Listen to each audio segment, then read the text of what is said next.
লাউ, প্রসাদের লাউ, বাজারের কচি লাউ, চারপাশে শুধু লাউ আর লাউ।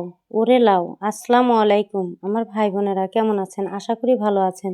আজকে আমি চিংড়ি মাছ দিয়ে লাউ রান্না নিয়ে আপনাদের মাঝে চলে আসলাম। আশা করি সম্পূর্ণ ভিডিওটি দেখতে পাশে থাকবেন।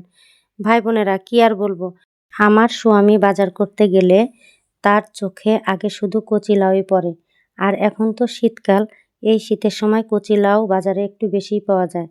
তাই আজকেও সুন্দর একখান কচি লাউ এনে চিংড়ি মাছ দিয়ে রান্না করতে বলল। তবে ভাই বোনেরা, ভালো লাগলে কি প্রতিদিন কিনতে হবে স্বাদের লাউ? তাই ভাই বোনেরা, আমিও কম নই। এমন শখের লাউ এমন স্বাদ করে রান্না করব যে লাউ খাওয়ার শখ মিটে যাবে। কচি লাউয়ের তরকারি রান্না করতে গেলে ঝাল একটু কম দিতে হয়। তো ভাই বোনেরা, সেই সুযোগটাই আমি কাজে লাগাবো। স্বাদের লাউয়ের তরকারিতে কাঁচামরিচের পাশে আমি বেশি করে লঙ্কা গুঁড়া দিয়ে রান্না করছি। খাওয়ার সময় স্বামী আমার বুঝবে শখের লাউ কত স্বাদ। তারপর স্বামীর জন্য লাউ চিংড়ি রান্না করে নিলাম। রান্না শেষে পরিবেশন করব। আমি অবশ্য কম তরকারি দিয়ে ভাত খেয়েছি, স্বামীকে একটু তরকারি বেশিই দিলাম। পরিশেষে আমার প্ল্যানের ফলাফল 0। তরকারি নাকি অনেক মজা হয়েছে। তো ভাই বোনেরা, এই ছিল আমার আজকের আয়োজন।